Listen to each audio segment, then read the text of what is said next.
નમસ્કાર, education with Jignesh ચેનલમાં તમારું સ્વાગત છે ને હું છું જિગ્નેશ.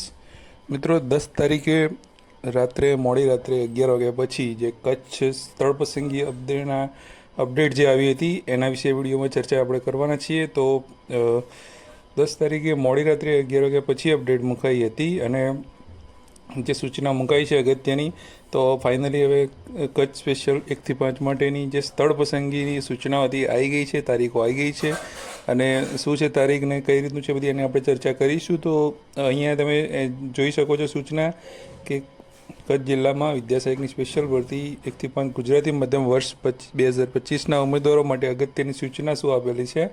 તો કચ્છ જિલ્લામાં વિદ્યા સહાયકની સ્પેશિયલ ભરતી વર્ષ 2025ના ઉમેદવારો કે જે 18-8થી 3/9 દરમિયાન જિલ્લા પસંદગી જેને કરેલી હતી એવા ઉમેદવારોને સ્થળ એટલે કે શાળા પસંદગી અને નિમણૂક અંગેની પ્રક્રિયા નીચે મુજબ રાખવામાં આવેલ છે અને જે દર્શાવેલ તારીખ સમયે બિનચૂક હાજર રહેવાનું જ છે એ રીતનું.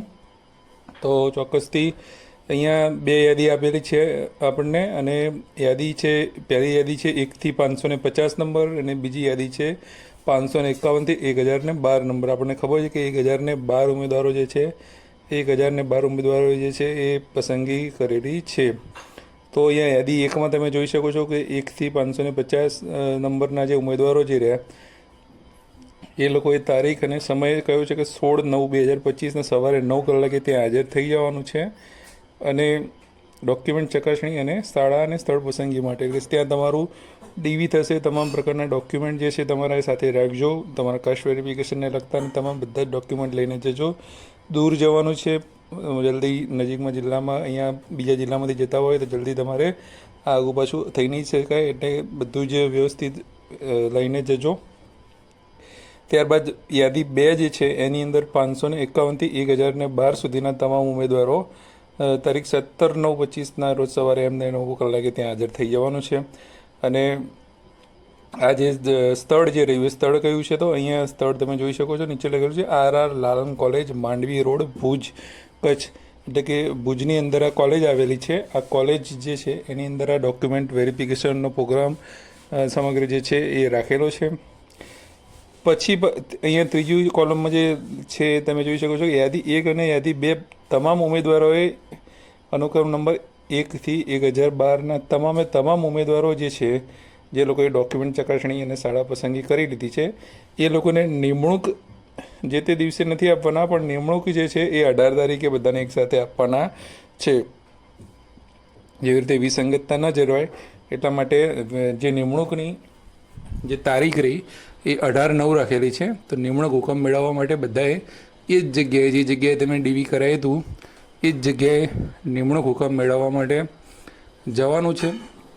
તો બીજા જિલ્લામાંથી જે ઉમેદવારો ઘણા બધા જે બીજા જિલ્લાના છે ઉમેદવારો, તો એ બધાએ દાખલા તરીકે 16 તારીખે કે 17 તારીખે તમારો જો નંબર આવેલો હોય એટલે કે અહીંયા ડીવીમાં, તો તમારે જે છે 18 તારીખે બીજે ત્યાં એટલે કે ત્યાં રોકાવાની ને એ બધી વ્યવસ્થા જે છે એ તમારે કરવી પડશે. તો ચોક્કસથી જો 16 તારીખે હોય તો 15 તારીખે તો તમારે ત્યાં જતું જ રહેવું પડે, કેમ કે 16 તારીખે 9 વાગે હાજર થઈ જવાનું છે. અને એવી જ રીતે 17 તારીખના ઉમેદવારો રહ્યા એમને પણ આગળના દિવસે મિનિમમ 16 તારીખે બપોરે ત્યાં હાજર થઈ જવું પડે અને ત્યાં જે તે કોલેજથી ત્યાં જઈને જોઈ આવવું પડે કે જે પણ શાળાઓના લિસ્ટ મૂકેલા છે એમાંથી પસંદગી કરવાની હોય છે. તો શાળાઓના લિસ્ટ જે છે એ પ્રમાણે કઈ શાળાઓ બાકી રહી છે તમારા માટે અને શું છે, કેટલી દૂર છે, કયો તાલુકો છે, બધી તમે પ્રાયોરિટી આપીને તમે નક્કી કરી શકો છો. એટલા માટે તમારે 1 દિવસ પહેલાં ત્યાં જવું પડે અને 18 તારીખે તમને નિમણૂક હુકમ મેળવવાના છે. એટલે કે તમે આવી રીતે 3 થી 4 દિવસનું પહેલાં તો તમારે ત્યાં જઈને રહેવાની વ્યવસ્થા કરવી પડશે. તો તમે ઉમેદવારો એ ખાસ ધ્યાનમાં રાખજો. એ ખાસ સૂચના એક લખેલી છે કે ઉપર જણાવેલ તારીખ, સમય અને સ્થળે જિલ્લા પસંદગી કરનાર ઉમેદવારોએ બિનચૂક ઉપસ્થિત રહેવાનું રહેશે. તેઓ જો ઉપસ્થિત રહેશે નહીં તો ત્યાર પછીના દિવસે શાળા પસંદગી માટે કોઈપણ પ્રકારનો હક દાવો કરી શકશે નહીં. આવું સ્ટ્રિક્ટલી લખેલું છે અને તારીખ મારેલી છે નીચે. એટલે કે અહીંયા તમારે કોઈ એવો મેડિકલ ઇસ્યુ હોય કે કંઈ તકલીફ હોય કે એ દિવસે તમે જઈ ના શકો કે આવો કંઈ પ્રશ્ન હોય તો આમાં સ્પષ્ટ લખેલું છે કે તમને કોઈ પણ પ્રકારની જે પાછળથી જે છે શાળા પસંદગી કરવા નહીં મળે તો તમારે બિનચૂક ત્યાં હાજર રહેવું પડશે. અને એટલા માટે જ આપણે કહીએ છીએ કે તમારું જે પણ તારીખ જે રહી એના આગળના દિવસે સ્થળે હાજર થઈ જજો. અને અહીંયા તો આગળના દિવસે જાય એવું જ છે, કારણ કે 9 વાગે તો બધાના ટાઈમ આપેલો છે, એટલે કદાચ તમારો નંબર બપોર પછી પણ આવે એવું જરૂરી છે, પણ એવું અહીંયા સમય ચોક્કસ નહીં લખેલો.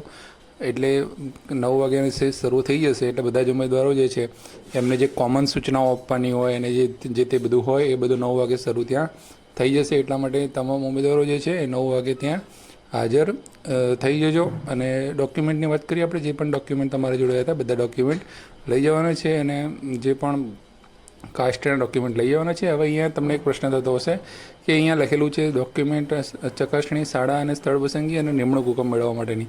તો શું હાજર ક્યારે કરશે? અને હાજર કરવાનું અહીંયા ઉલ્લેખ નથી કર્યો, તો હાજર કરશે કે કેમ, કેવી રીતે કરશે, ક્યારે કરશે, તો એની વાત કરી લઈએ આપણે. તો અહીંયા નિમણૂક હુકમ મેળવવાની વાત કરી છે, તો જે પણ આપણને નિમણૂક હુકમ આપતા હોય છે એની અંદર શાળામાં હાજર થવાની તારીખ પણ લખેલી જ હોય છે.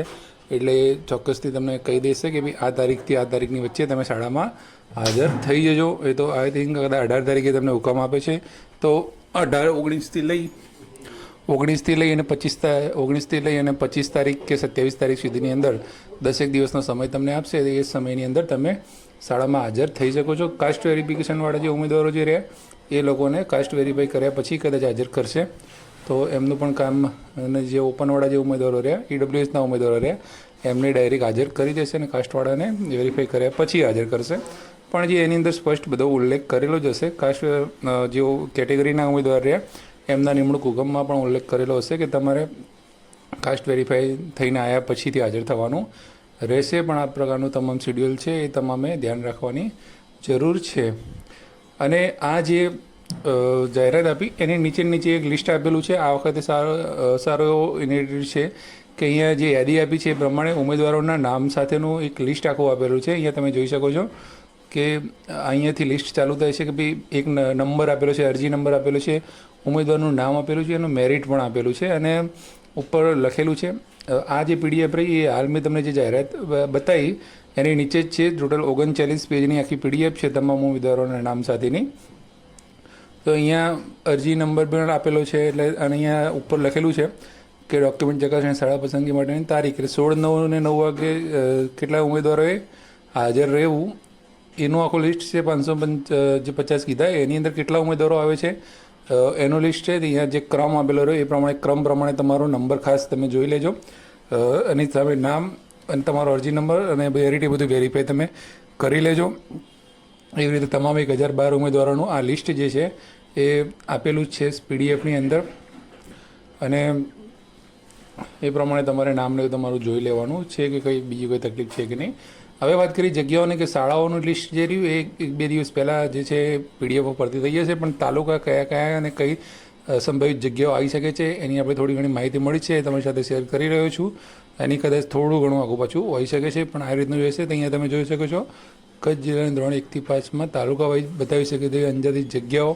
તો અહીંયા અબડાસામાં 116, અંજારમાં 60, ભચાઉમાં 113, ગાંધીધામમાં 20, લખપત 75, માંડવી 81, મુન્દ્રા 74, નખત્રાણા 109, રાપર 187 અને ભુજ 177 એમ કરીને કુલ 1012 જેવી જગ્યાઓ જે છે સામે આવી શકે છે. પણ સાથે શાળાઓ સાથેનું લિસ્ટ પણ ટૂંક સમયમાં આવી જશે. તો સ્ટે ટ્યુન્ડ, જોડાયેલા રહો આપણી ચેનલ સાથે. તમામ પ્રકારની અપડેટ તમને રિયલ ટાઈમ મળતી રહેશે. વિડીયો સારો લાગ્યો તો લાઈક જરૂરથી કરજો, શેર જરૂરથી કરજો, અને કોઈ પણ પ્રશ્ન હોય તો કોમેન્ટ જરૂરથી કરજો. જય હિન્દ, જય ભારત. Thank you.